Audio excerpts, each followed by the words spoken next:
This is the Power Platform Daily Brief from CRM Audio for Friday, March 29th, 2019. What you need to know about the Power Platform today in 10 minutes or less. I'm Brad Kuntz. Today, we've got a live report from Extreme 365 Europe conference in Amsterdam.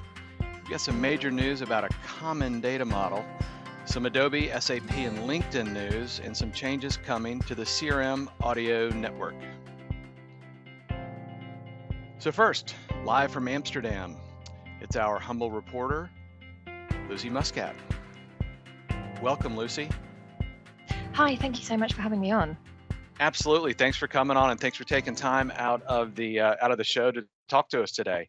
So tell me, how are things in Amsterdam, and what's the buzz at the show this week? Do you know what? It's been incredible. I think the combination of having Extreme and User Group Summit and the Power Platform Summit has just been insane. There's so many good people here, so many good conversations being had, and I don't know, we'll probably all need a week off to recover afterwards, especially those that went to MVP Summit last week as well.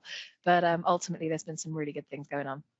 That's so great. I think one of the main topics that there's definitely been on sort of the tip of everyone's tongue is around the Power Platform.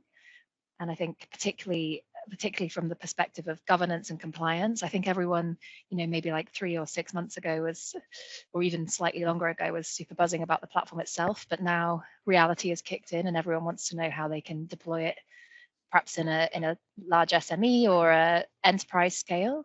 And so there's been so much talk and roundtables around how we can apply this in an enterprise grade and manage governance and compliance.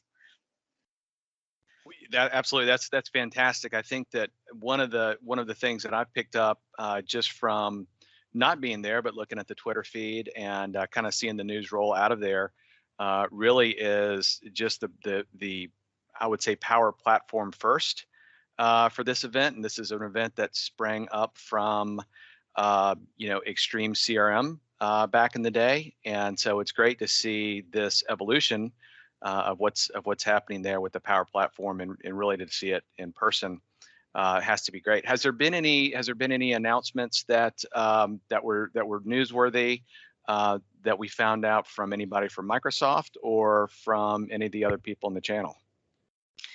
Good question. I think from an announcement perspective, it's probably I don't know if others would disagree, but I think some of the main things have just been about the evergreen rollouts and how we can best manage that kind of continuous upgrade path from a Power Platform perspective, and how sort of more of the first party applications are perhaps not necessarily taking a back seat. So, the sales and field service and customer service, but not necessarily having as much focus as they would be. So not necessarily any major announcements, but more kind of supporting the ongoing message of this evergreen rollout of releases. Right. Okay.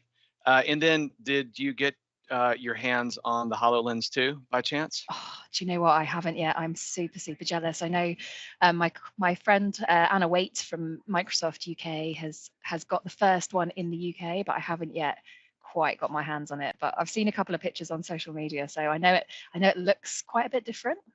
It looks incredible actually, but yeah, yet to get my hands on it.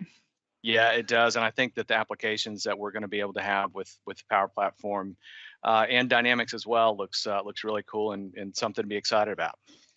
Yeah, in fact, we went to a partner innovation showcase hackathon type event at the Reactor in Microsoft just a week or so ago. And one of our teams from Hitachi Solutions EU actually created a Canvas app and was able to display it on the HoloLens, albeit the HoloLens 1, but also it was really, really cool to be able to see that in action.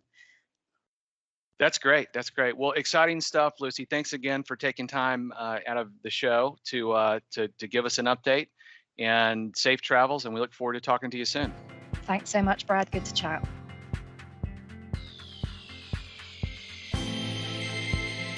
Meanwhile, in Las Vegas, another big event was going on this week, the Adobe Summit. Of course, Microsoft and Adobe have been collaborating for years. Adobe announced a new collaboration between Adobe, Microsoft, and LinkedIn, quote, to accelerate account-based marketing for our joint customers. They went on to say that Adobe and Microsoft are also expanding their long-standing collaboration by aligning key data sources to populate account-based profiles from the Adobe Experience Cloud, including Marketo Exchange and Microsoft Dynamics 365.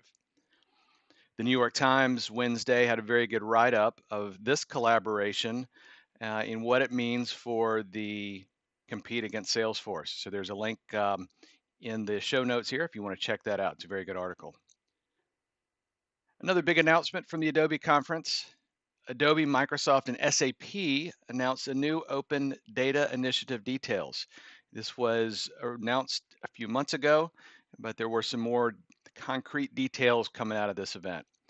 And if you're not familiar with the Open Data Initiative, Microsoft describes it as the Open Data Initiative provides a platform for a single comprehensive view of your data, bringing together and enriching data from all your lines of business across all your systems to deliver real-time intelligence back to your applications and service.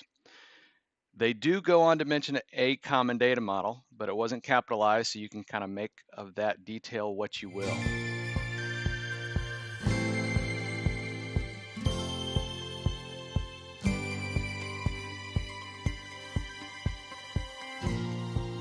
And last but certainly not least, big news from the CRM Audio Network, which you're listening to right now.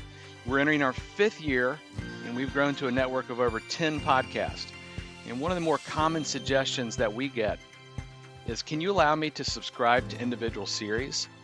And we understand that. The platform is much bigger than it was 5 years ago, so the large number of new episodes may be a little bit overwhelming. So if you look at the show notes, it describes ways that you can go and you can subscribe either to the entire series, or you can also subscribe to the individual named podcast. So that's all for today, Friday, March 29th, 2019.